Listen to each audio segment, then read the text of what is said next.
Sorry. We've got about 5 other women that are part of this event, but they are either at work or in Australia. So it's like 4 o'clock in the morning for them. So I'm going to record this for those who can't be here live. My intention is to show you how easy it can be to live well, to eat well, without feeling restricted, without feeling like you are on a diet. So we're going to be breaking down the anti-diet roadmap over the next 3 days.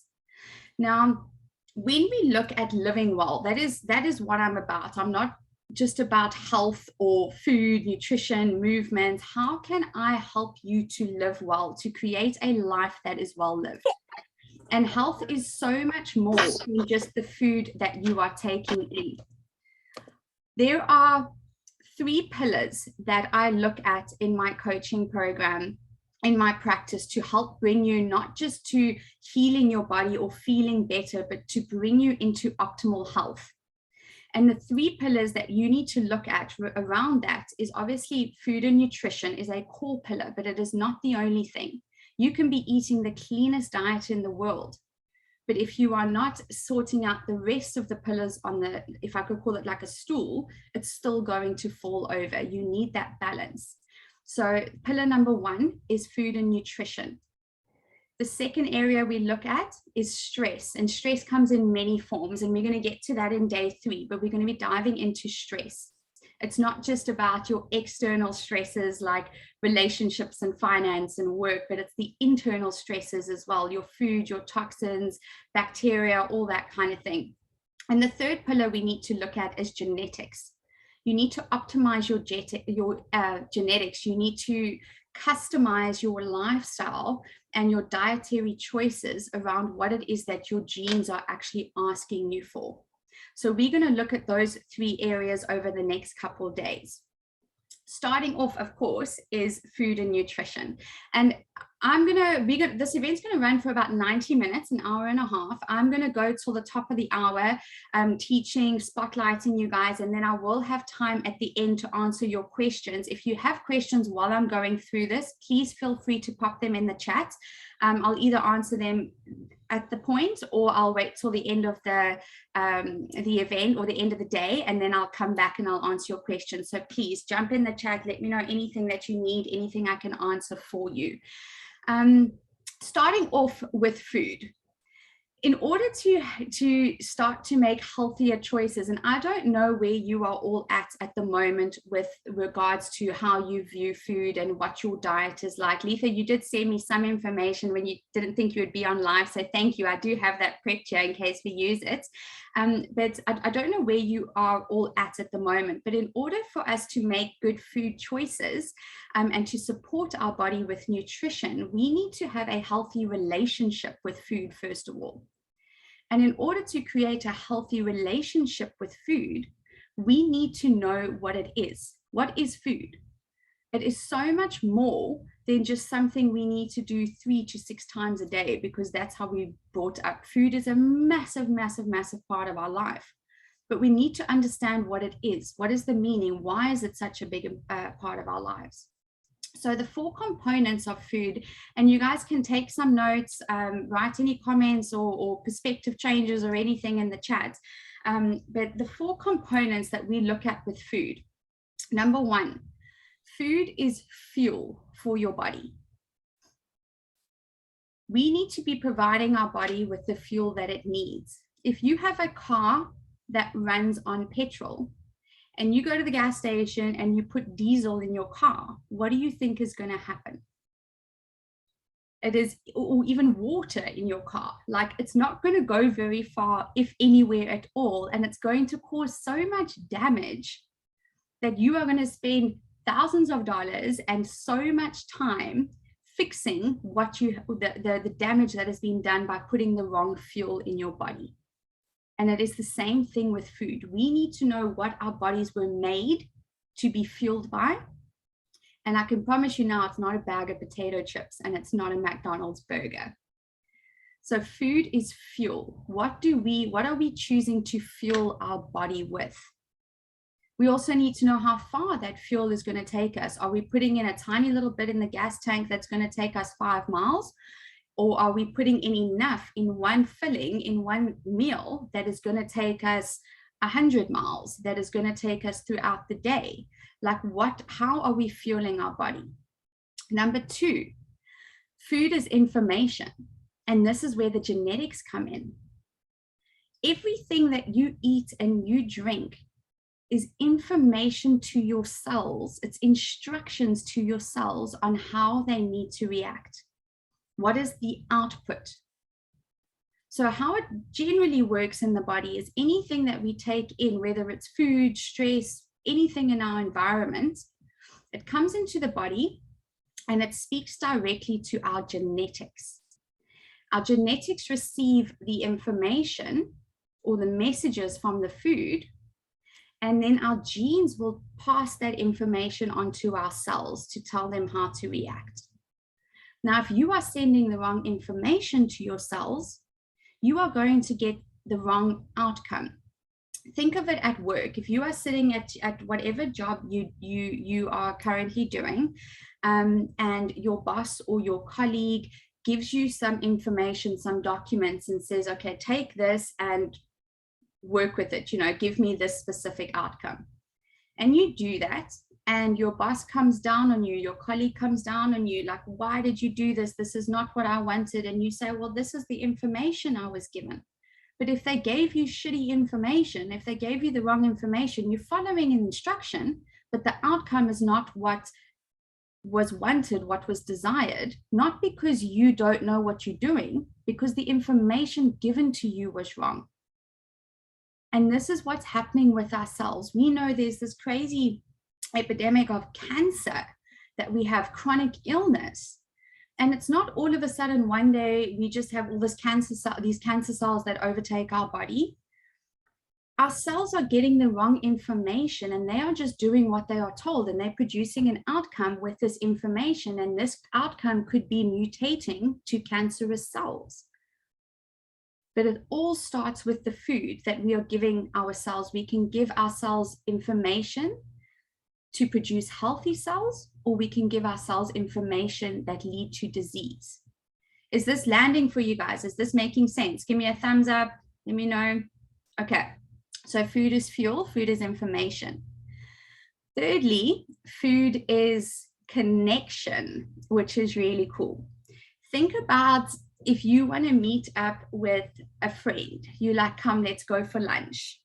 If it's like over the holidays, Christmas, Thanksgiving, Easter, like any big holidays that we have and we meet up with family, it's always around like a big meal.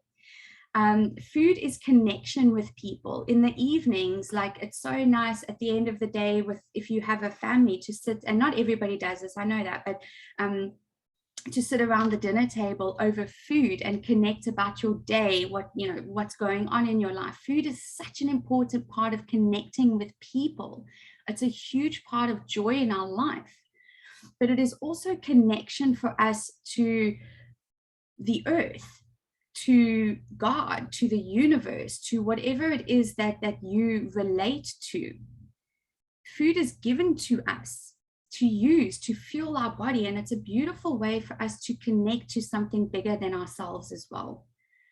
If you are preparing food, if you are making dinner, like looking at the colors of everything that you are making, smelling it, like feeling the different textures. Do you know how beautiful certain fruits and vegetables and things can be? And when you are cooking, when you are connecting with your food, it becomes so joyous, as opposed to just grabbing a ready-made meal from the grocery store and popping it in the microwave or popping it in the oven. It's a completely different experience, and it puts you into a state of gratitude. It puts you into a state of awe. Donitza, you were on the Sensations live cooking class last week, and I was losing my mind over how beautiful the radishes were that we were cooking with. Like, there's just so much joy that can actually come from connecting with the food that you are eating. And a lot of us are super busy in the day, and it's difficult to find things in our day that bring us joy, things in our day to be grateful for, because we're on this like crazy autopilot, knocking things off our to-do list. Let me just mute there. there we go, knocking things off our to-do list, that we're not very present to the beautiful things around us. And when you take that time out, as simple as cooking your meal for your family, you can connect and find so much joy and beauty and gratitude just in that. So food is connection in many different ways. And lastly, and probably one of my favorite ones, food is medicine. The power that food has to heal our body, if we could package all of that into one pill, it would be the best-selling miracle pill in the world. Big Pharma would make millions of dollars, and that is what Big Pharma does. Like, how do you think they know what to do in every single pharmaceutical that they produce?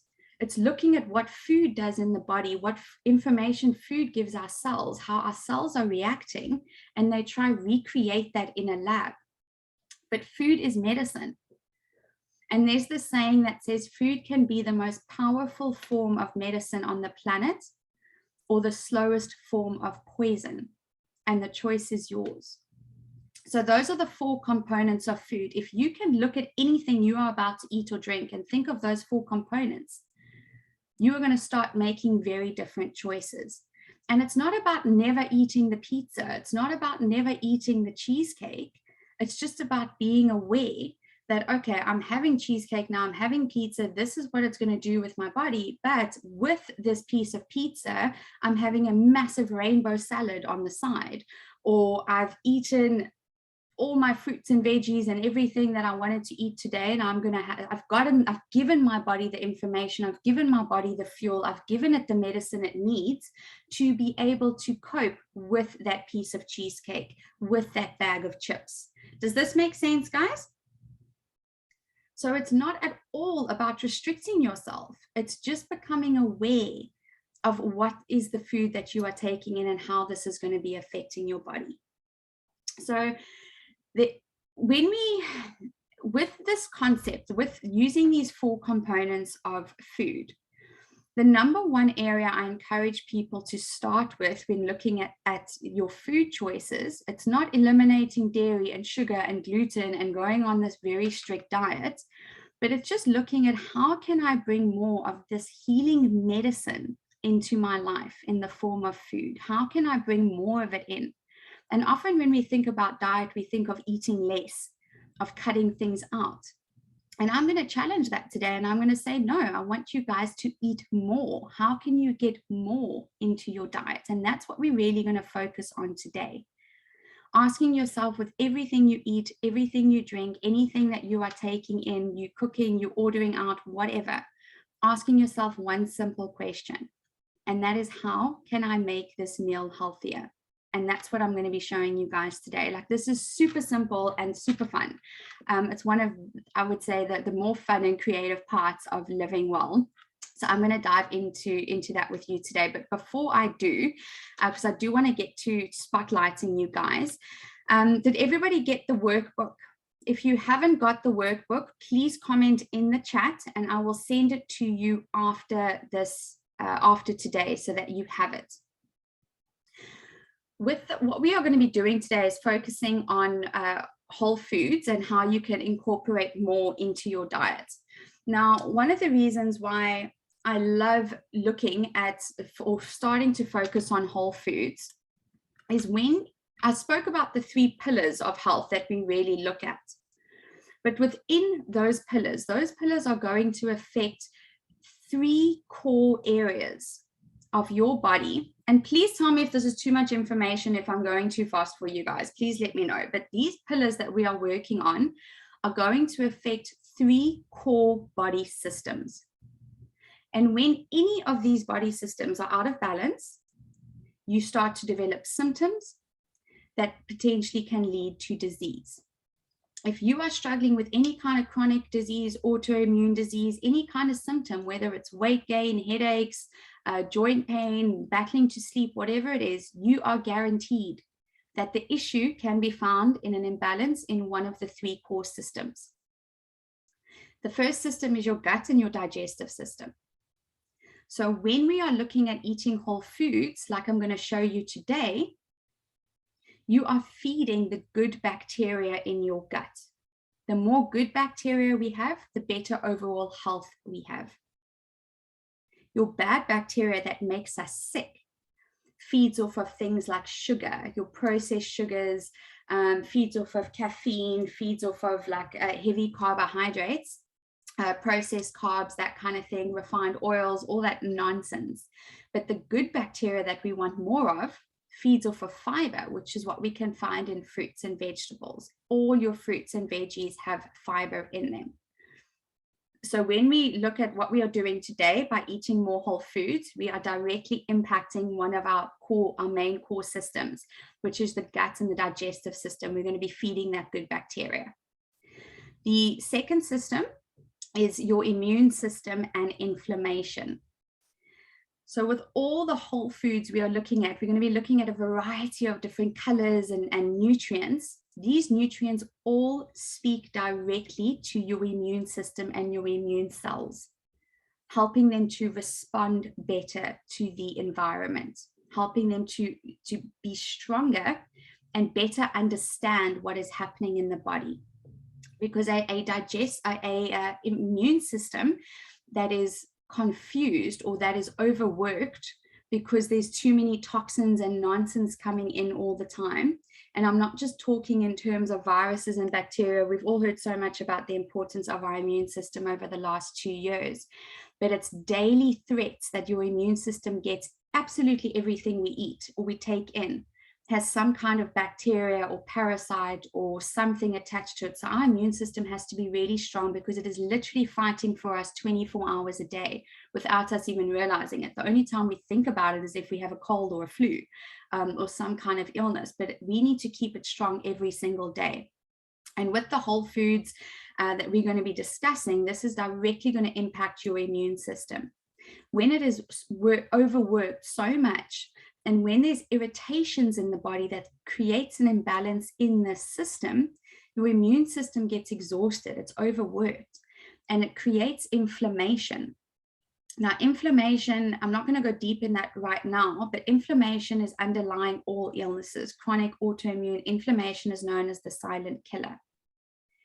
And our immune system is really good at turning inflammation on when it needs to be there, like in an acute situation where you maybe bump your knee or you cut your finger. Like we need inflammation in those areas temporarily to help it heal.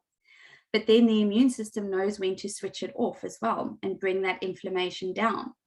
But when our immune system is overworked 24 hours a day, it loses its ability to turn that switch on and off. So you have this constant systemic inflammation throughout the body, which causes a lot of damage to your other systems and your surrounding organs. So all the nutrients we're going to be talking about today, all the variety of fruits and veggies is going to support your immune system to become strong and to decrease that inflammation. We're going to give it a bit of a rest as well, so that it doesn't feel the need to create so much inflammation all the time. And the third system that is imbalanced, that can be imbalanced when you are dealing with symptoms or illness, is your detoxification system, and specifically the liver. So with everything we're going to be talking about today, we're going to see how we can support the liver to cleanse it, as well as to minimize the amount of toxins we are taking in that just adds an extra load to your liver. Your liver is fantastic. It's like the master organ in the body. We often think of the brain and the heart, but people neglect the liver. And your liver directly impacts your brain, it directly impacts your heart. So a lot more attention should be paid to your liver. Yes, it is incredibly strong, and as long as we are drinking water and all that kind of thing, we can cleanse out the liver, we can help to detox it. But no matter how much water or nutrients you are eating to support your detoxification system, it only has so much capacity. If the bottle is full, the bottle is full.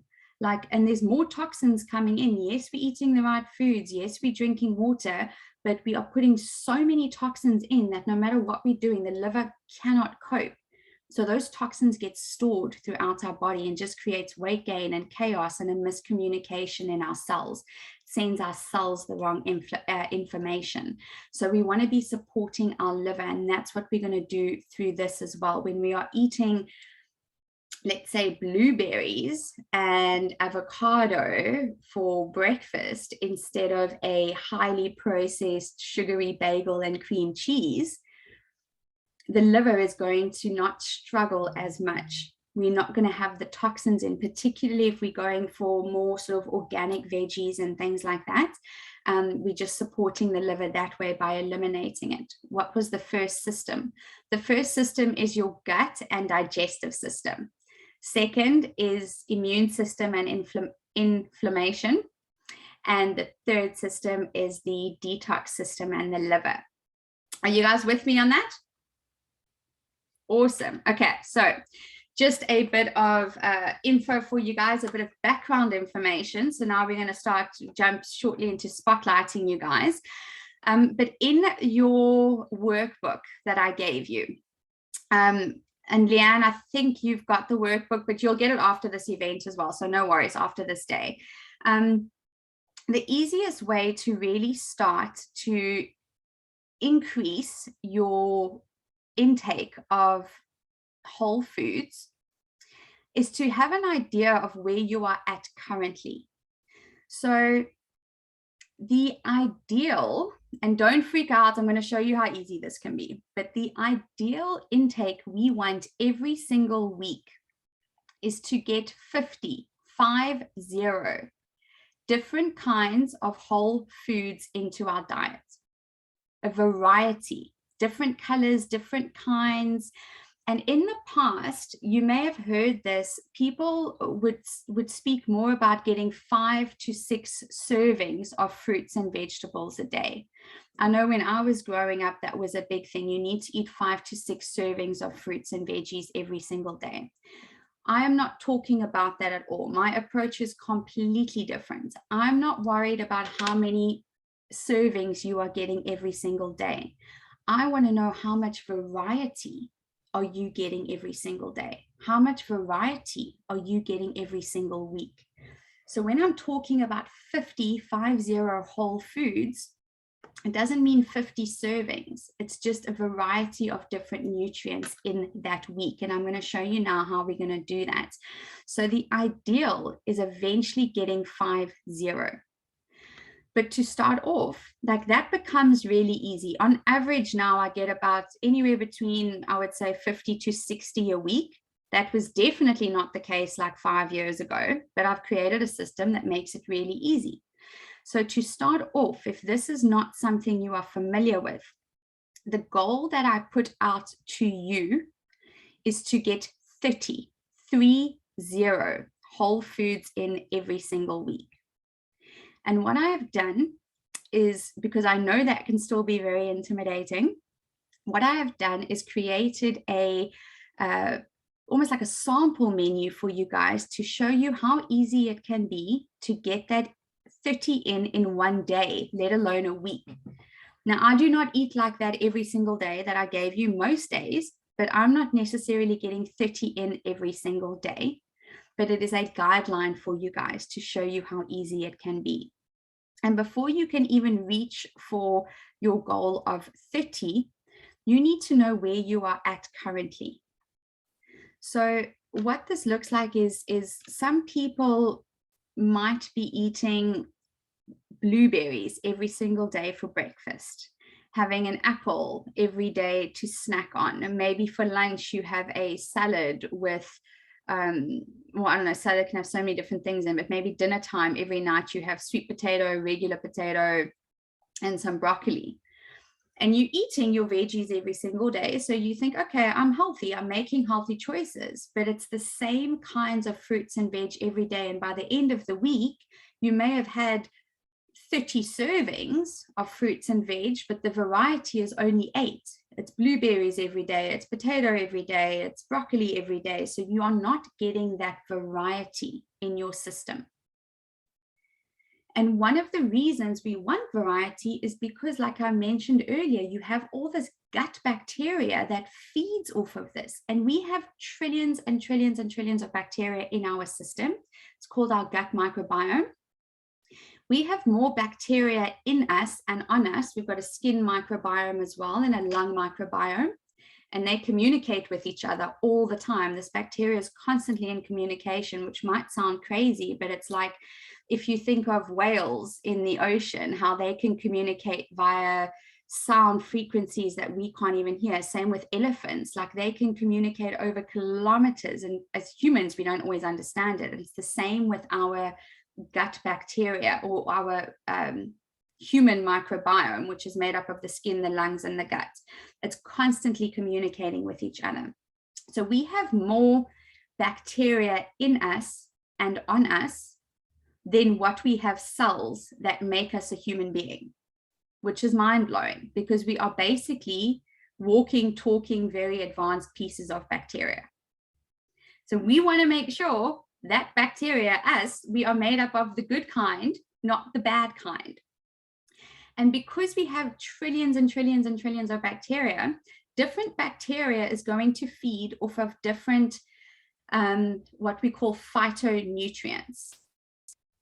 And phytonutrients are the compounds in food that give food its color.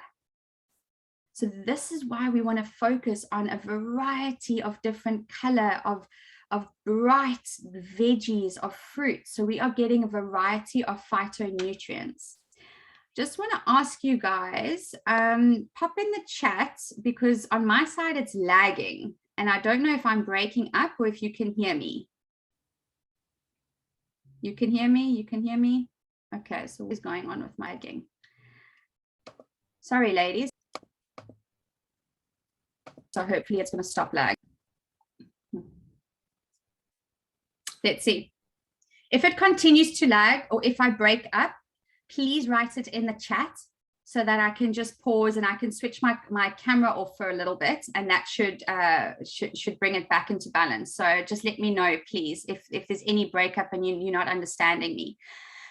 So back to what I was saying, we have all your colorful fruits and vegetables have things in them called phytonutrients. And the phytonutrients is basically what we could call the plant's immune system. When the plants are damaged by rain, weather, you can even look in your own garden. Sometimes there's bugs that start to eat your plants. You don't go and give the plants any medicine to fix the hole in the leaf. Like, you just let it be and it heals itself. It's able to continue to grow and to thrive. We don't need to give the plant anything. And it's the same with our body. Like, we feel we constantly need to put stuff in to fix ourselves. But if we actually just got out of our body's way, it has its own internal healing mechanism. We've just got to stop interfering with it. So it's the same with plants. They have these phytonutrients which help them to heal. It's basically like their immune system. And the really powerful thing is when we eat these phytonutrients, we get the same protective and healing benefits. So if you want to heal your body, it's back to using food as medicine. We don't need a bunch of pharmaceuticals. Let's just take what we find in nature, what plants are using to heal, and allow our bodies to use the same thing to heal. So this is why we want a range of different produce or whole foods, because every single fruit and veggie is going to have a different phytonutrient, a different protective benefit, and it is going to feed a different kind of bacteria. So if you are eating blueberries every day, that's amazing, and it's going to feed the bugs that eat blueberries, but it's not going to feed the bugs that prefer to eat nutrients found in cruciferous veggies like broccoli and cauliflower. So is this making sense? Why I advocate for a variety of foods? Okay. When it comes to, oh my gosh, what is going on with my computer? Sorry, guys. Now it's pulling up a keyboard on my screen. I have a keyboard right here. I don't need one on my screen. Okay. Anyway, let's continue and see how this goes. Are you guys familiar with what I'm referring to when I speak about whole foods? Have you heard that term before? Give a thumbs up. Would you like me to elaborate a little bit more? Yes. Okay. So with whole foods, what I mean when I'm referring to whole foods is foods that are found as close to foods that we eat that are found as close to their natural form as possible. It doesn't mean that they are raw. You can cook your whole foods, and I'm talking specifically about produce. I'm not talking about an egg. I'm not talking about a whole chicken. I'm talking specifically about fruits and veggies and grains and nuts and that kind of thing, your whole foods. So it's a bag of spinach would be a whole food. Your pasta that you buy in the store that is green and says infused with spinach or spinach pasta is not a whole food because it has been heavily processed. Spinach is not found in spirals in nature. So you have your whole foods, you have your minimally processed foods, and then you have your processed foods. So something like almonds would be whole foods. An almond butter that doesn't have other ingredients, that has just almonds in there and maybe a bit of salt, is like a minimally processed food. And your almond milk can be heavily processed. It just depends on the brand that you're using. If you're looking at the label and it's got like xanthan gum and like 7 different ingredients in your almond milk, that is a heavily processed food. If it's got 2 ingredients like almond and water, it's a minimally processed food. Does this make sense? Okay. So the goal really, and we're going to jump more into this tomorrow. Where do you include white foods in the rainbow? Good question. So let me jump into the colors that we talk about when we're incorporating whole foods, and then I'm going to pull up the workbook that I gave you guys. So yes, we want to get a variety in, but we also want to make sure we're covering all of the color categories. And there are 6 color categories. You guys can go back and watch this because I'm giving you a lot of information, but it actually is really simple, and you'll see how simple it is when I start spotlighting you guys. But there are 6 different color categories we want to include every day.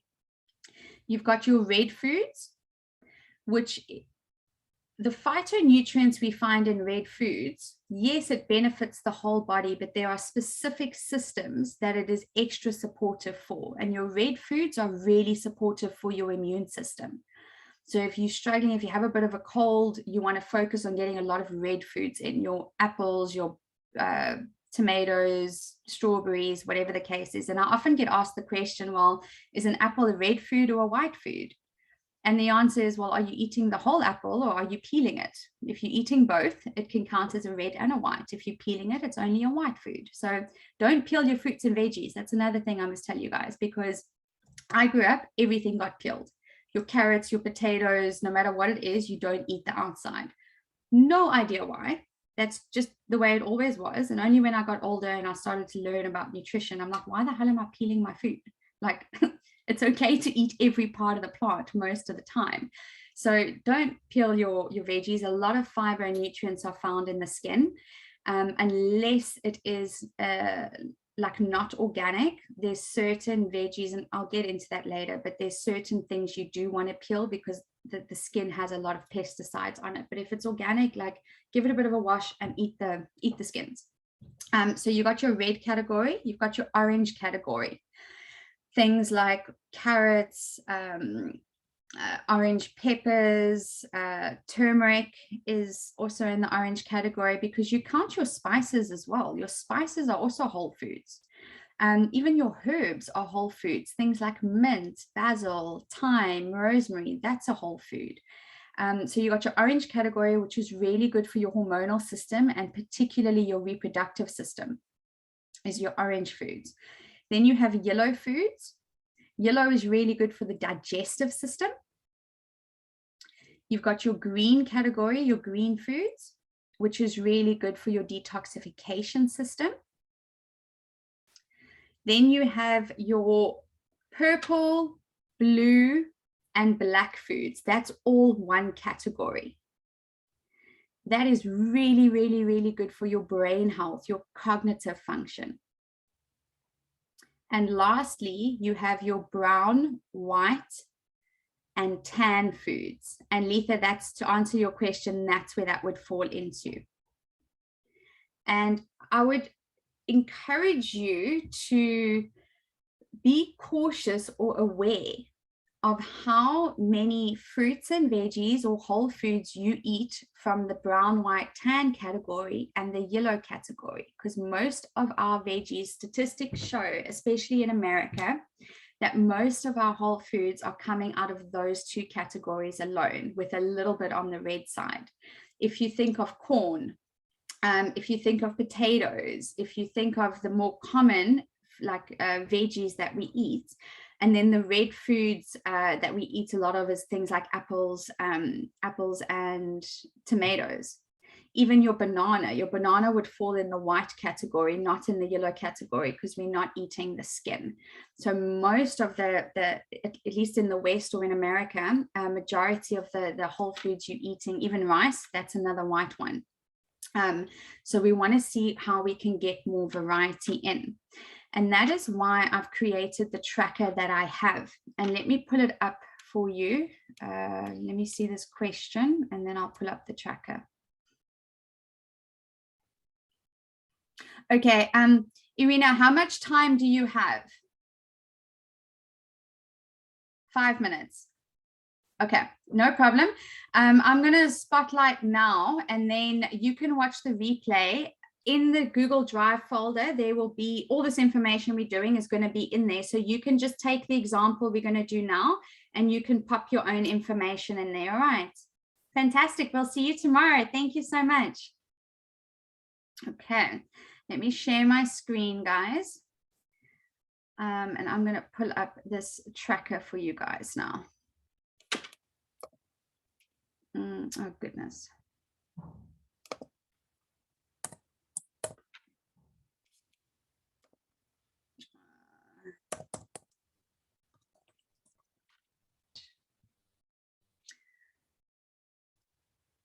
I'm going to put my camera off while I share so that it doesn't lag, because I've got low system resources here.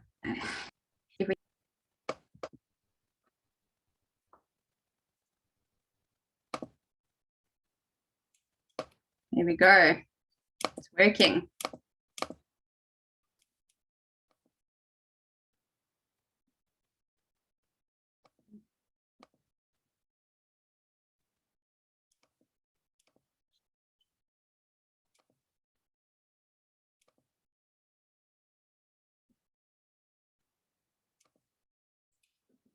Okay, guys, if someone can just unmute and let me know if you can see my screen, please. Yes. Great. So looking at the first page, this is the tracker I have created for you guys. And it is specifically divided up into the different color categories. Because when we are creating this awareness around how many whole foods we are getting in at the end of the week, and my invitation to you guys today on day one, as I mentioned when I was talking about this event, that if you start to implement the things that I'm teaching you here, within 5 days, you will start to see and feel a difference. So the first step is to take this tracker, print it out, and keep it in the kitchen somewhere that you are not going to forget about it. Whether it's in the drawer that your knives and forks are on, whether you stick it onto the cupboard door where your plates are, maybe you're sticking it on the fridge, whatever works for you, but keep it somewhere that you can see, otherwise you are going to forget, somewhere wherever you prepare your food. And it can be so simple. As you are making food, as you are pulling stuff out the fridge and you know you're going to pop it into a salad or you're going to fry it up or whatever the case is, just write it down. What is that ingredient? And you are going to put it in the color category, because you might get to the end of the week and see, oh my gosh, okay, I eat 30 whole foods every week, but I only eat 1 blue food. I eat mostly red and yellow, but I've got 1 blue and 2 green. So I'm not supporting my brain health very much, and I'm not supporting my detoxification system. So we want to get you to to eat as many of the different colors as possible. If you, like, it depends how you want to track this for yourself, whatever works for you. You might want to say, okay, my goal is to eat 1 of each color a day or 2 of each colors a day. Or you might say, I just, over the whole week, I want to get 5 of each in every week. Like, it's up to you, whatever that looks like, whatever's going to work for you. There's no one size fits all. And this is the first approach that I take as part of the anti-diet roadmap. There's not a single thing on here that I'm telling you not to eat. You are not restricting yourself. It's just creating awareness around how many whole foods I am eating, and let my goal be to eat more. Let my goal be to include more color into my life.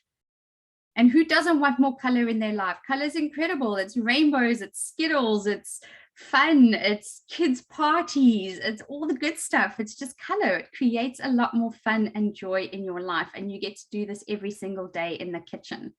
This was a really important step for me, because I'm not somebody who enjoys to be in the kitchen, or at least never used to. Cooking for me was always a chore. It was something that I had to do but didn't want to do, and I wanted to rather be doing a million other things that were a lot more fun. My perspective on it has changed. It's still not something that I find relaxing, or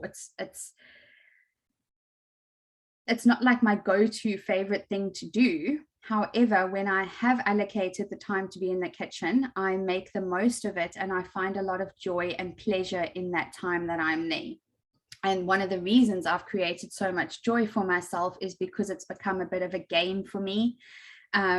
How can I make this meal healthier? What other colors can I add in? How can I make this a rainbow meal? It's a bit of a competition with myself sometimes, like, oh, I've only had 25 whole foods. Like, what else can I throw in here to get to my goal?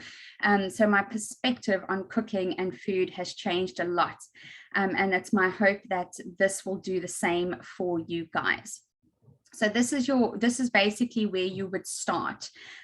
Just for the first week, tracking your foods and getting a good idea. And at the bottom of the list, you can see there is the total whole foods for the week. If you are sitting on 15, I encourage you next week to aim for 20. If you are currently sitting on 5, please don't aim for 30, because you're going to set yourself up to, or if you want to aim for 30, go ahead. If you feel you can do it and you're committed, then go ahead. But set yourself up to win.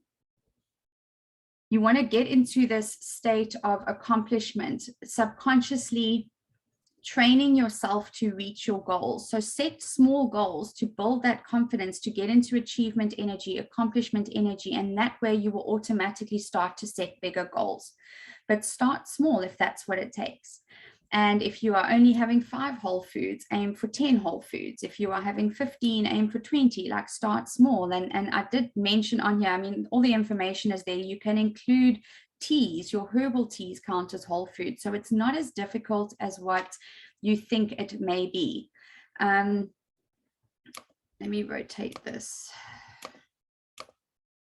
Okay, this is an example for you guys on what a whole food rainbow eating day could look like for you. You have this in your workbook, so I'm not going to run through everything with you for the sake of time. But if you had to eat like this, go to the store, see what's on this meal plan, make a little shopping list for yourself. If you had to purchase this and eat this way every single day for 5 days, I can guarantee you, you will feel the difference. It is not, if you look here, it is not just fruits and vegetables. This is not a vegan plan. You can add your protein in, you can add your chicken, your steak. Let's look at lunch. Yeah, add your protein source. So it's getting a mix of color and vegetables in, but you can still add whatever protein you want. If you want to have rice or potatoes or your favorite kind of starch, add that in.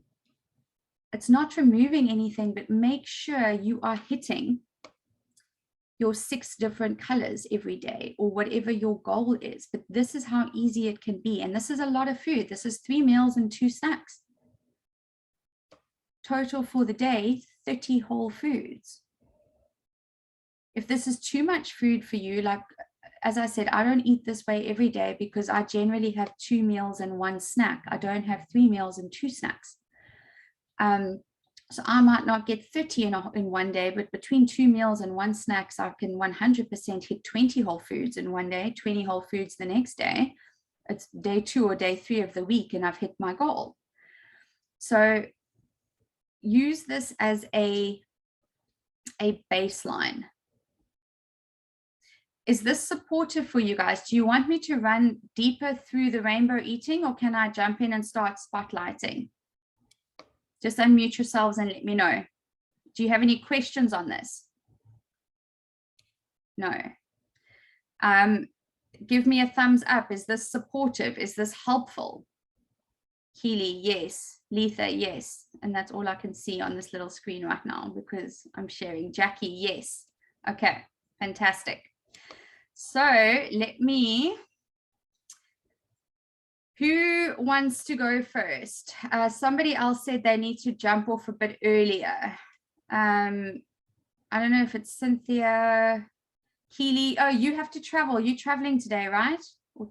I am traveling on Thursday. On Thursday, okay. On Thursday, yeah. No worries. Well, since you're unmuted, do you want to jump in and we can start with you or not? Yep, that's totally fine. Okay, great. So, and I know you eat pretty clean and everything at the moment, so I try. You can see how we can even increase this or improve this. But for the other people on here who maybe have a vastly different diet to you, this might maybe even more supportive. So give me an idea on what some of your most common food choices are. Okay. I know I looked at your email, and so for breakfast, a lot of times I skip breakfast because I'm busy.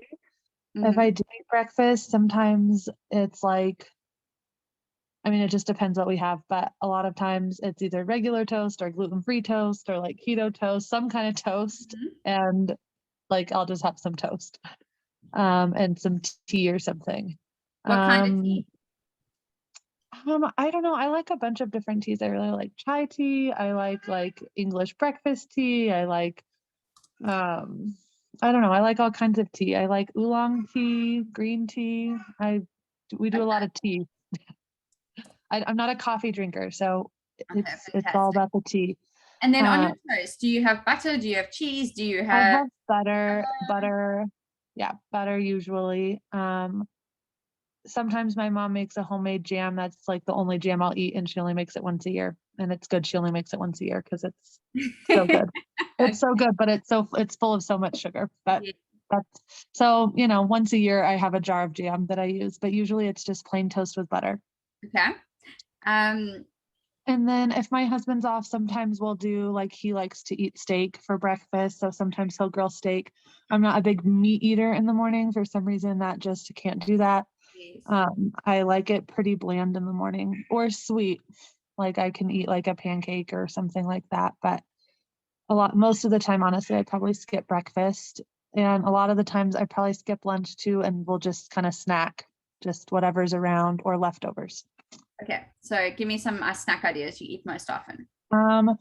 A lot of times I'll like eat what I'm feeding the kids. So I'll have some crackers or some cheese or, some carrots, peanut butter. What else? I don't know. If I made enough for dinner, and it's not usually if I made enough for dinner. It's if my kids didn't like what I made for dinner, I have leftovers. So dinner's like the main meal that I like actually like really cook. And usually that it's like protein based, like either chicken, beef, pork, like as a main dish. And then we'll have like a vegetable or a salad on the side. And then usually some kind of starch, sometimes, not always, like, we'll do, rice or cauliflower rice or potatoes. Sometimes pasta, but we don't do a lot of pasta.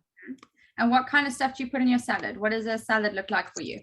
So my salads, like you're saying all this and I'm like, wow, I make like the same 5 vegetables every week. Like I make a salad with like romaine lettuce and carrots and a homemade dressing.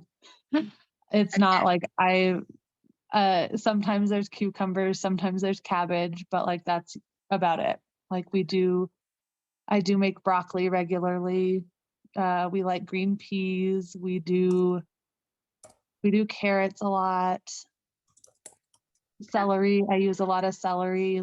I use a lot of celery in my cooking, but we don't have a lot of variety in the vegetables that we're eating. And I am not a big fruit eater, so I don't eat fruit like hardly at all. And is that just a taste? It's a texture. It's a texture thing. Like I can do a smoothie, but I can't, like, I'm not gonna just like go eat some berries because I don't, I'm not a big fruit eater. Okay. Beverages, you did say tea, so herbal, not even herbal. For the most part, I just drink water, and I do drink kombucha pretty regularly, probably 3 or 4 times a week. All right. Are you happy with the brand of kombucha? Do you think it's quite a clean brand? I use GT's, and I think it's pretty clean. Okay. I don't know if you've used theirs or looked at theirs. Oh, you can't. Like they don't have any added sugar or anything. Okay. Excuse me, guys. Just taking some water. You're fine. Okay, so that's basically like an average day for you. Yeah, that's an average good day. Okay. Okay. All right. Yeah. So I'm going to work with Keely now on how we can take her standard day and just slightly tweak it. Yes, we're going to add in, we're not going to take out, we're going to add in to help her reach that goal of 30 and to support the body. It's fuel, remember? Like it's information. Yeah. If we're not fueling the body, how can we expect it to work? Every single, like we really do overcomplicate health. And excuse me for my video being off, guys. I just don't want to lag here. We really overcomplicate health. In order to be healthy, I mean, we just a bunch of cells put together, stuck together, that work together. Every single cell, the basic function of that cell needs certain nutrients in order to perform. So instead of thinking of how can I be healthy, I need to look at my food and my stress and my supplements and all this nonsense, that not nonsense, but all this stuff. Just think, okay, what does my one individual cell need to be healthy? If we focus on the goal being make the one cell in our body the healthiest it can be, it's going to affect all the cells in our body. So to simplify it for you, just think my goal is to make one cell healthy. And what does that cell need every day? It needs omegas. It needs vitamin D, the omegas and vitamin D to keep the membrane around it really healthy. It needs vitamin C for that membrane. It needs magnesium to help produce energy in that cell. Like all these little nutrients that one cell needs every day. It's like building the house. In order to have a house, you need a floor, you need walls, you need a roof. If you don't have any of those things or one of those things, it's not a functioning house. Then it's just a stand that weather can damage and people can get into and everything. Like it's not a house. It's the same with our cells. So to have a proper functioning cell, it needs these foundational things. So if we're looking at Keely's food choices for the day, and this is a common trap that a lot of people, particularly women, fall into. To be healthier, to lose weight, I need to eat less. But then we're taking away the roof, we're taking away the walls to the house. We're not giving that one cell what it needs. So Keely, let's look at breakfast. Let's just say your toast with butter and jam. You're going through the effort to make the toast. If we can obviously keep that to gluten-free toast, and instead of butter and jam, throwing some avocado onto it or some guacamole, with on top of that, you could put some microgreens, a tiny handful. They are so easy to get at most of your stores. You get a little tub. Let me switch my camera on here. You can get a tiny tub of microgreens. Are you familiar with microgreens? Have you heard of them? Yes, I have. Okay, so buying, like I normally buy 1 or 2 little tubs a week and I put that on everything. If I'm making a salad, they go in the salad. If I'm making veggies, a little, because you just need a tiny amount.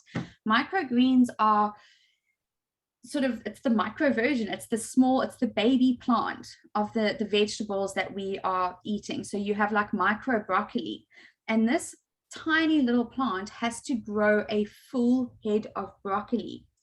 It's like the fetus, if I could say that, or the embryo of the plant. So do you have any idea how much nutrition is in there? Because it has to grow a whole new plant. It's like the fetus having to grow like a whole new human kind of thing. Does that make sense? Yeah. So it is incredibly dense in nutrition, and you just need a small amount. So like it's one of the best things to keep in the fridge, a little pack of microgreens. You can chuck it onto everything. The only one I would caution against would be alfalfa greens. I do eat it. It's not bad for you, but if you can rather get like micro beets, right, micro broccoli, that kind of thing. And the only reason I say that is because alfalfa greens tend to have a lot of bacteria that can get stuck in them. And I don't know why it's alfalfa greens specifically. I don't know if they've got like little pods that bacteria sit in. But you can't really wash it out. So I've heard people get sick from alfalfa greens. It's never happened to me. It's never happened with any of my clients, but I have heard of it. So just caution against that. But anyway, gluten-free toast with avocado, microgreens. You could pop some in your guacamole or your avocado. You could put a little bit of dill, whether it's dried or fresh. You could put a bit of paprika. You could put some nutritional yeast to give it a bit of like a nutritional yeast has a bit of a nutty, cheesy, also a salty flavor.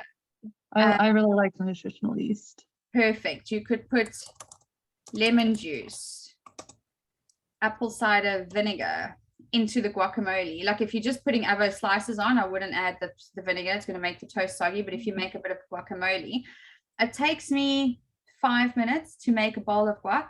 And you can keep that because it's got the vinegar and the lemon juice in. You can keep it through the day and you can snack on it later again. You could have another piece of toast as a snack, or you could take the carrots that you eat and you could dip it into the guacamole. So in here, you've gone from your whole foods initially, which was, let's say 1 with the tea, to 1, 2, 3, 4, 5, 6, 7 whole foods in your breakfast. Yeah. All right, let's look. Are you okay with breakfast? You get an idea of what I'm saying? So I'm counting 6. 1, 2, 3, 4, 5, 6. What am I missing? So I've got the avocado, the microgreens, the dill, the paprika, the lemon juice, and the apple cider vinegar. Nutritional yeast. Nutritional yeast. Okay. All right. All right. So let's look at lunch. Oh, lunch you're skipping. Yeah, I mean, like either breakfast or lunch is usually like it just doesn't happen. So you'd have one or the other, which is okay. I get that. If you're having a decent enough breakfast, you should be okay to get through lunch. The other thing you could do for breakfast, if you know you're not going to get lunch, because the only thing we're missing from here, we've got fiber, we've got fats, we've got your carbs. The only thing we're missing from here is protein. So if you wanted to take this to a balanced meal, it's not going to contribute to your whole foods, but you could fry up an egg in 2 minutes and throw an egg on top of your avocado toast. There you've got your protein, but a lot of nutrients in eggs. Eggs are like a superfood. I know there's a lot of fear around them and cholesterol, but if you are someone we eat a lot of eggs here. Perfect. Fry up an egg. Yes, this is going to take protein more time than your toast with butter, but it's going to fuel you. And like this is where it comes down, and you and I, we've worked on this because Keely's part of my health gap program as well.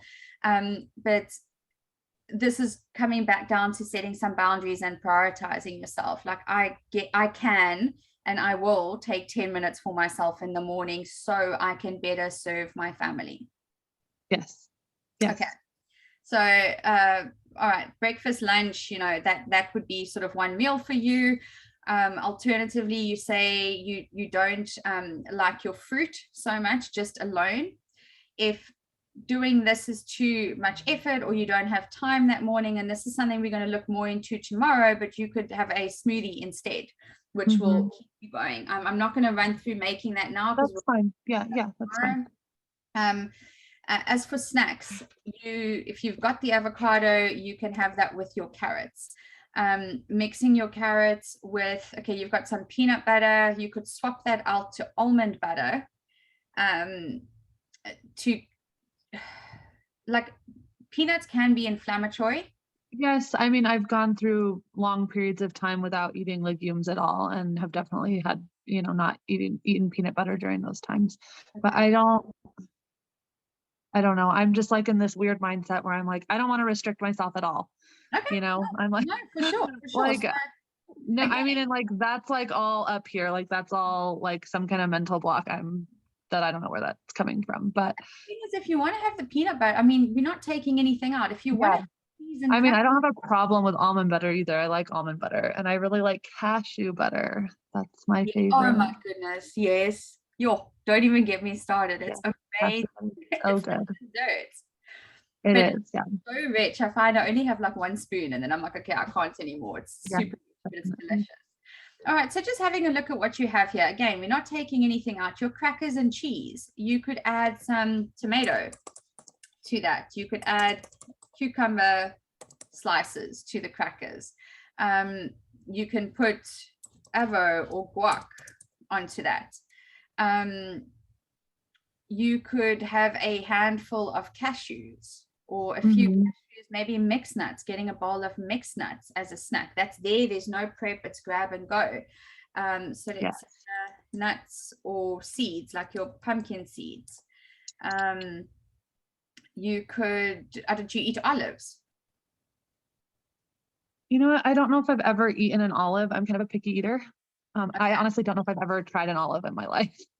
Well, I'm open to it. I'm going to pop it on here so you can try, as the black ones and the green ones taste very different. So it depends what you like. I personally like the green ones, but most people I know like the black ones, if they are olive eaters. So you could try olives as a snack.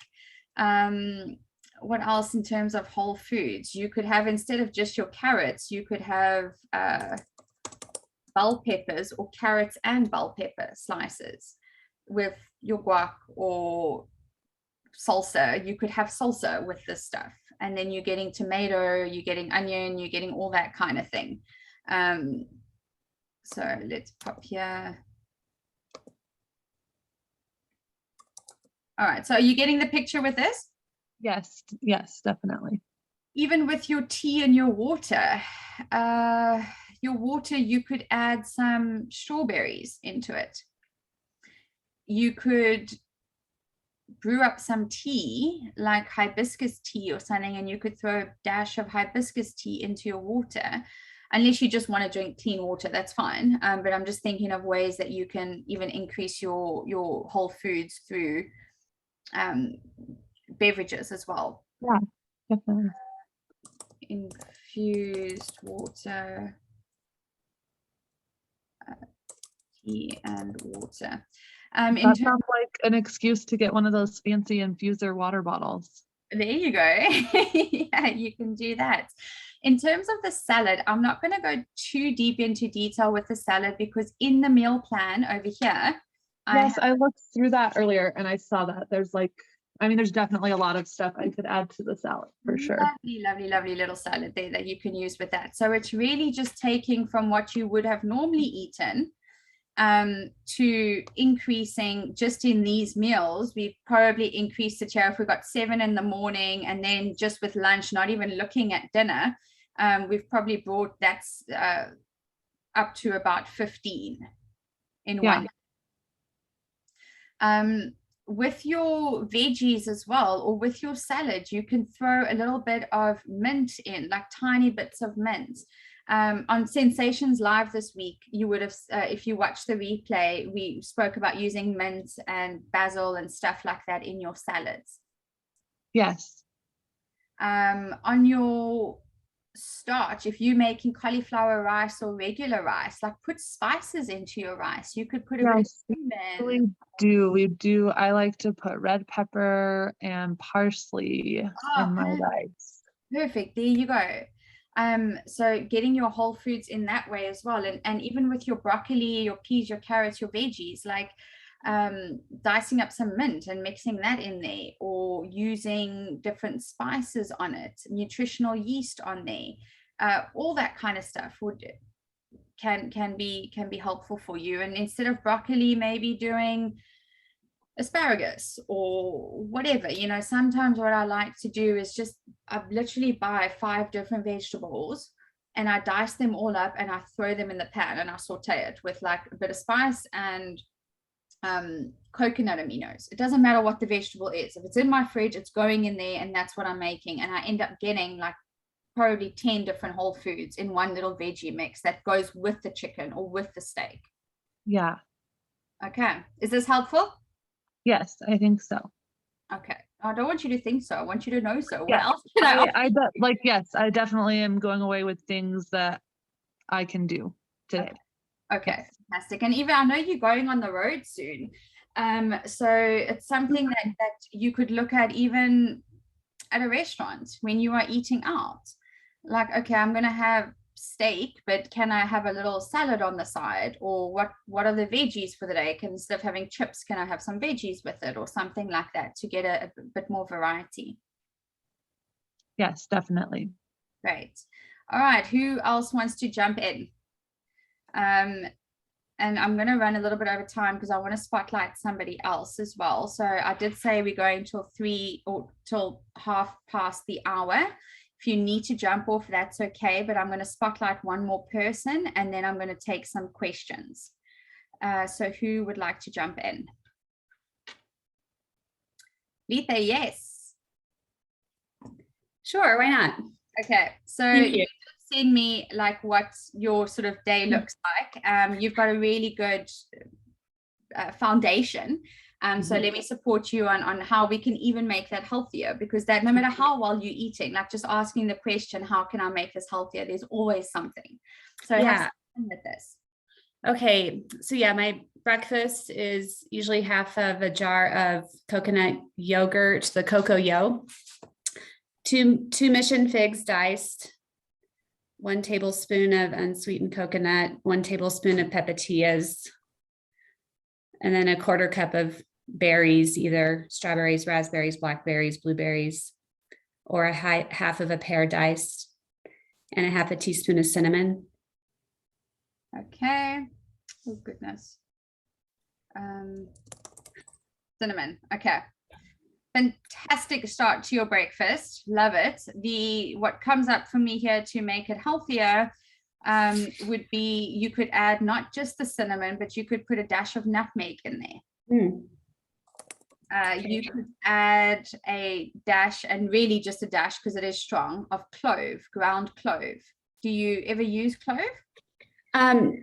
Just very occasionally, if I'm making an Indian dish or something, I'll throw it in there, but not terribly often. It's a very strong spice, and it's not something I ever grew up with, I ever cooked with. And I actually started to use it for breakfasts specifically. And clove is one of the spices, I think it's actually the spice with the highest antioxidant content in the world.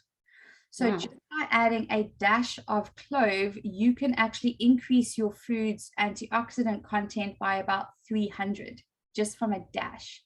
Wow. So that's what got me to start using it. But it is very strong. So you just need like a sprinkle. Remember, it's not about quantity, it's a variety. So you could add a slight little bit of clove. I normally add it to most of my cereals or breakfasts or whatever now to increase that. I love how do I say this? I love what your breakfast is. That's a fantastic option. You have the coconut yogurt, which is going to prevent any kind of sugar spike, and the coconut fruit, because with the figs the pears, and then the yogurt itself generally has a bit of sugar in it. I don't know about the one you're using, but in my experience, the coconut yogurt normally has some sugar in it. We don't want to spike your blood sugar crazy high first thing in the morning, because it will create some energy crashes. So having some coconut in there is fantastic. Having the cinnamon in there is fantastic to help with the blood sugar spike. I'm wondering if there's a way we can get some protein into this as well. So what's coming up for me, I don't know if you have any protein powder, like a plant-based protein powder. Yeah, my husband does. I'm not a shake person, but I could sprinkle some in there. That would be a way to do that. A little bit in, yeah. Or even you could use a collagen powder, because your collagen protein, you could sprinkle, but yeah, you would need to get one that dissolves in cold water as well, because some of them dissolve in warm, and you could mix that into your yogurts to increase the protein and delay that sugar spike. But alternatively, like, this is a really good option for you. These are just a couple additions. Okay. Yeah, my problem is I don't, I kind of eat the same thing every single day. So yeah, being able to add some variety will be good.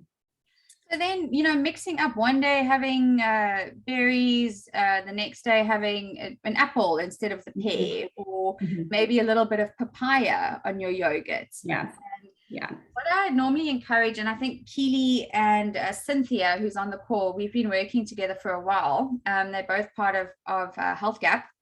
They'll know I encourage you, when you go to the grocery store, just take a look at something you haven't bought in a really long time, or something that you have never bought. And if you buy it, you put it in the cart, you're going to find something to do with it. You're not going to just leave it in the go off. So a lot of the times when we shop on autopilot. It's just, we go in, we know what we need, we come out. And when you take a moment to actually look in the produce section and become aware of the different colors and the variety, it's a really nice experience. It's not just quickly in and out, running in and out of the store. And I do that every single time I go to the grocery store. I look for something that I haven't found before, that I haven't tried before. I often see stuff I didn't even know of, I don't know how to pronounce, which is quite fun. So just getting creative and adventurous with that, I would say. I recently went to Whole Foods, and I saw there were 6 different kinds of sweet potato there. I didn't think about it before, so I actually bought one of each, and then I roasted them so to get that variety. Yes, it's a sweet potato, but they're all different. One's purple, one's orange, one's yellow. So, just playing around, mixing up what you are eating. All right, snack or lunch?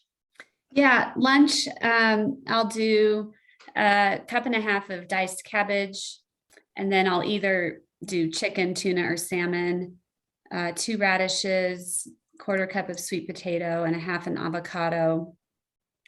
And then I'll drizzle olive oil and black pepper. And then, depending on what I have in my fridge, I'll do Kalamata olives, capers, pears again, cucumber, that kind of stuff. Into the cabbage and like the mix. Yeah.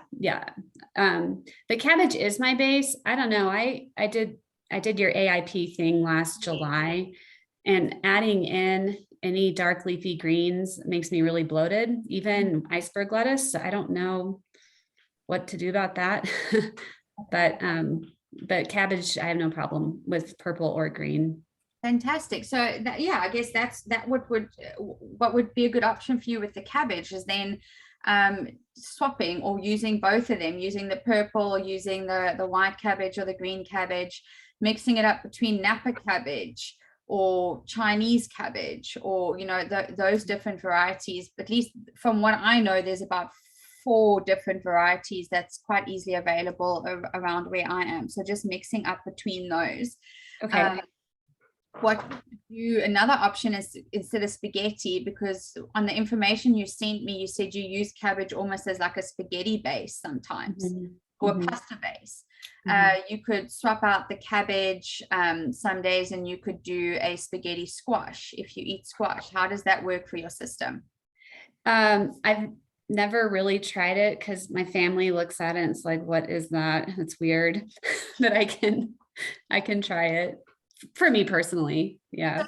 So that's a good point. And we're going to jump more into this tomorrow. But if you like, you don't want to cook many different meals. Yeah. Whatever you were making for the family, they would have a base. They would have, whether it's the pasta or the cabbage or whatever it is. So it's not that you're making a whole different meal. It's just while you're cooking, you've also got spaghetti squash in the oven. And when you're dishing up that for you and then everything else. And I'm pretty sure, because I've seen this happen so many times, the moment it's on the table and it's on there often enough, your family's going to start trying it, and who knows, maybe liking it without you like saying, come on, you got to eat this, you got to eat that. So yeah, really just mixing up your cabbage, mixed cabbage, or using spaghetti, squash. On your sweet potatoes, do you put any spices? I just cook it in the microwave and have it for the week, just diced up, and then I throw it on there, but I don't do anything with it. You could throw some cinnamon onto your sweet potato. You could throw some paprika onto your sweet potato. Instead of just drizzling olive oil over your vegetables or your salad, you could some days do olive oil, some days you could do avocado oil. You could, do you put any kind of spices or seeds, or other spices or seeds over your veggies? So sometimes I'll do like the 21 seasoning salute from Trader Joe's. It's like this 21 seasoning pack thing, or everything bagel seasoning. Those two are, but not all the time. And yeah, I guess that was a question with AIP stuff. Are seeds okay? Like sesame seeds and sunflower seeds. I do peppatillas from time to time. It would depend how your system's reacting to it. And you say you've been on AIP for almost a year now. Is that right? Since July. Since July. Yeah, about a year. Okay. And prior to that, I was keto for 5 years. So introducing foods, strictly keto, very strict. And so introducing foods that I didn't eat on keto that are okay on AIP, like I feel bad, like apples make me feel bad, things that are healthy. And so just really struggling with how to include things. Like I feel like I have a handful of stuff I can eat. The two seeds that should be fine with you, you can test it, but I've never seen anybody have an issue with it on AIP. And all of my AIP clients actually do use it. But again, everybody's different. So you need to check for yourself. But that is ground flaxseed and chia seeds. Okay. Those and I haven't really done those. So I'll try them. And you want to get your flaxseed ground. It's the one exception. Normally we want things whole, but with your flaxseed, our body is unable to break it down. It's got such a strong protective layer. We need to grind it up. So sprinkling over your vegetables or over your salad, sprinkling a little bit of flaxseed, a little bit of chia seed. Chia seed is high in protein, healthy fats, fiber. It's unbelievable. And your flaxseed is incredibly high in fiber, really, really good to feed your gut bacteria, great for brain health, high in those good fats, those healthy fats. It's an amazing seed. Both of those, I sort of mix it up. You could do hemp seeds as well. Hemp seeds are generally fine on AIP. That adds quite a bit of protein as well. But my favorite I generally stick with is the flax and the chia, and just mixing it up. When I'm done with the chia, then I get a hemp, and mixing it that way. So those are some options with your lunch. And are you getting an idea with this? Is this helpful? Yeah, no, this is great. Yeah, no, this is really good. There was something else I thought of now, and it's completely slipped my mind. Anyway, it will come back to me. I'm sure it will come back to me. But yeah, even with your sweet potato, you can get a purple sweet potato, and then you can get an orange sweet potato, and keep going that way. Snacks, dinners? Snacks, I will just have a little bit of maybe an ounce of dark chocolate in the middle of the afternoon. And then about 4 o'clock when my kids have a snack, I'll have like a cutie orange maybe, or a handful of tortilla chips. Just, that's it. Okay. It's kind of my cheat, but not every day. Great. That's great. And with your tortilla chips, I would encourage you, if it's possible, to eat them with a little bit of guacamole. Okay. First of all, it is going to give you another whole food, or many, if you're going to make it the way that I spoke to Keely about it, with paprika and nutritional yeast and dill and everything. So first, it will increase your whole foods, but second of all, tortilla chips spike your blood sugar incredibly high, and you don't need to eat half a bag. You need 10 chips, and that'll do the trick. But the moment we can pair our fats, our carbs, like your tortilla chips, with a fat, it slows it down completely. The spike in your blood sugar. And I mean, I knew this. I didn't always practice it. It's something that I knew, but for me, my snack was also tortilla chips. It was my healthy option, like the grain-free coconut oil, like super healthy version. So it was like a guilt-free snack. And a few months ago, I was actually wearing a continuous glucose monitor to see what was spiking my sugar. And tortilla chips was like one of the top on the list.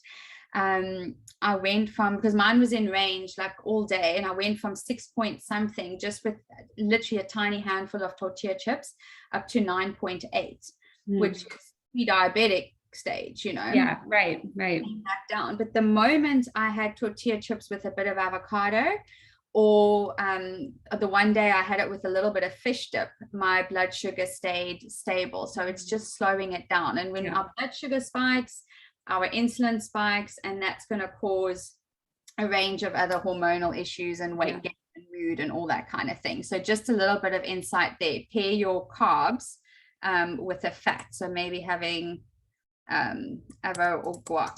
Yeah. Okay. Would it be the same? Like salsa is not going to do it. Salsa is still going to. Right.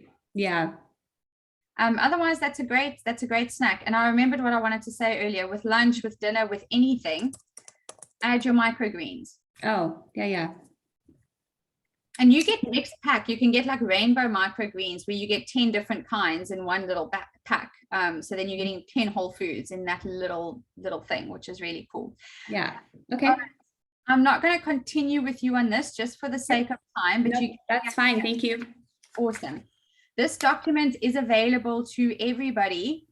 You'll receive a link in an email afterwards, so you can work through this, go back to see what we've done here, and then you can even create your own little plan there and see how you can make every meal healthier. And again, it's just asking yourself that question: how can I make this healthier? Stop sharing. Let me see. I'm going to check my notes if there's anything else I wanted to talk about today. No. All right. So we're good. I'm going to open up the floor for questions. Catch on the replay. Do you have any other questions around what we spoke about? Anything else I can support you on? This is just day one. This is the foundation, and we're going to build onto this. Jackie, I'm not sure if you're still with us, or Leanne, if you've got any questions for me. I'm still here. Thank you, Stephanie. Has this been supportive for you? Yes, absolutely. So I follow a ketogenic Banting kind of diet, and it really works for me.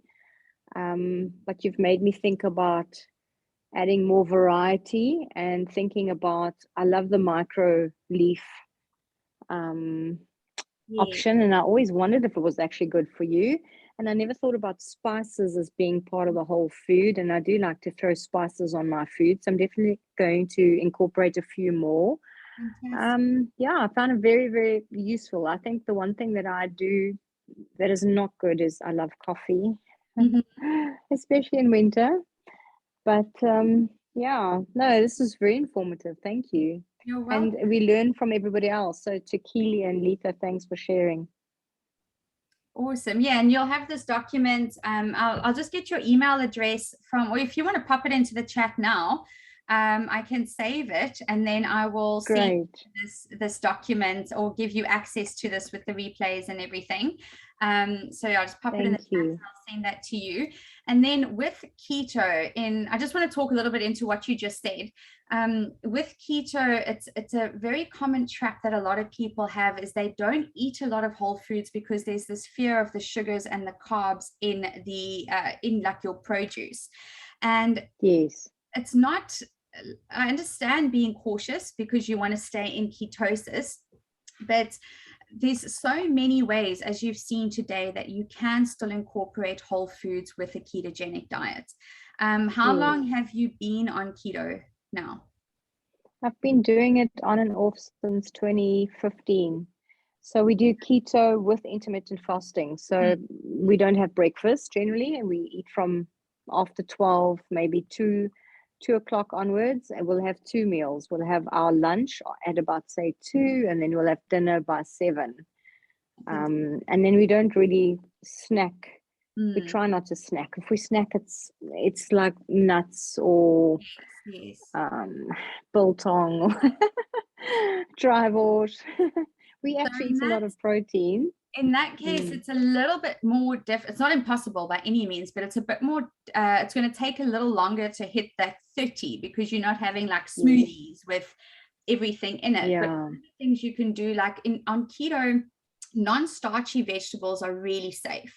So, your leafy greens, your zucchinis, I'm not too sure about carrots. I think some people do, some people don't, because they are a bit high in sugar.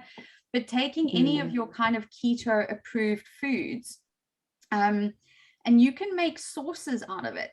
So whatever your steak is, or your chicken, or your protein, or whatever, you can make sauce. You roast up these, pop them into a blender. That's your sauce with tomato, and then you end up getting like 7 different whole foods in. Cauliflower, that's great. Another amazing one. You can sneak cauliflower rice into anything. When I do scrambled eggs for breakfast, I throw cauliflower rice in. I throw mixed veggies in, and having your keto protein breakfast eggs with like 7 different whole foods. Like it's so easy.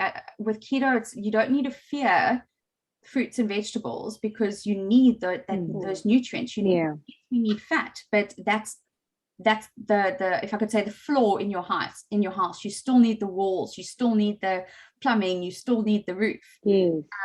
So you need to make sure that you are getting as much variety as possible through non-starchy vegetables. Thank you. I'm definitely challenged in that area. So I am going to try and add something new into my shopping basket. I love that idea. Thank you. I love it. As for coffee, actually, just before I clicked to start this meeting, I was recording a training on water and coffee and everything. So coffee is not bad. Coffee is not bad at all. And I know it gets a really bad rep. Coffee is actually very beneficial. There's a lot of health benefits in coffee. Very high in antioxidants. Too much coffee is the issue. So ideally you want to be sticking, and this is different for everybody. So I'm not working with the exception of a few of you on the call, I'm not working with any of you individually. So I don't know your current struggles or goals, but the general rule is to not have more than 2 cups of coffee a day if you are drinking coffee, if you are on a plan that allows you to incorporate coffee. And that's another way you can get whole foods in. You can put some cinnamon in your coffee, you can put some nutmeg in your coffee, get creative with that. The thing is, the only time that we really try avoid coffee is if you are doing some kind of liver detox. If you're trying to cleanse out your liver a little bit, then we would avoid coffee, as well as if you are struggling with adrenal dysfunction. Some people know it as adrenal fatigue, or you're currently dealing with high stress. You may not be diagnosed with anything, but you have incredibly high stress levels, a bit of anxiety. That's when we avoid caffeine. But otherwise, 1 or 2 cups a day is not really harmful for you. You do want to opt for organic coffee, though, I must be honest, Jackie. And I was in South Africa last year. I did find it a little bit more challenging to find organic coffee than here in the States. Here it's everywhere. No matter what grocery store you go into, you can find an organic, and even better, like a fair trade coffee. So in South Africa, you would just need to take a look around, whether it's online or if you know like roasteries near you or something. You can find it. It's just not available at Spar kind of thing. Yeah. And coffee is very, very, very important if you can to get organic, because how do I say this? Like there's a lot of pesticides and things that go onto the coffee Yes. and Yeah. mold. It's also a really easy way to get mold in your body is through coffee. And that's how most people end up getting infected with mold. If it's not like in the States, it's because of like the AC units. But another reason it's because of the coffee. And you know, there's like little crevices in the coffee bean and mold and everything gets in there. And when they wash the coffee beans, they just throw it onto this conveyor belt and they've got like this high pressure spray that goes over the coffee. And it's just water. So they're not getting rid of pesticides. They're not getting in everywhere. There's no person there with like a toothbrush or a toothpick picking up mold all over the coffee. You know, they just spray the stuff as it goes through the conveyor belt, and then it gets ground up and we drink it. So if there's mold, pesticides, anything on the coffee, we're ingesting all of that, which is destroying the bacteria in our guts completely. The pesticides are destroying the bacteria. If you do struggle with any kind of yeast overgrowth in your gut, like candida, the caffeine is feeding candida, which is destroying the gut further. And then those toxins are getting directly into your liver as well. And you've got the caffeine that's like stimulating your adrenals. So it can be a disaster, not for everybody. This is like you know, how the steps of the ladder or how it compounds. So just to give you some insight, I'm not trying to scare you. I'm just I want to create awareness for you, because a lot of us don't know these things. Thank you. And that's why, like, everything I do, it's small stuff. I'm not telling you not to drink coffee. I'm saying if you can, rather get organic. So it's these tiny little things that we can do in our life that actually make a huge impact. And you do one small thing here and one small thing there, and you look a year later and your life is different, your health is different, and you're supporting the planet too, you know. So this is why I call this an anti-diet roadmap. You are doing so much for your body in really small ways, and not once today are we talking about taking anything out. There's no restriction in this. It's just, what am I doing? How can I get more into it? Even if you are going to have pizza, have a nice big rainbow salad next to it kind of thing. So you're having your whole foods at the same time. Well, you won't have pizza, you're on keto, but you know what I mean? Whatever your keto treat. Maybe my own cauliflower version. Delicious. I do exactly the same.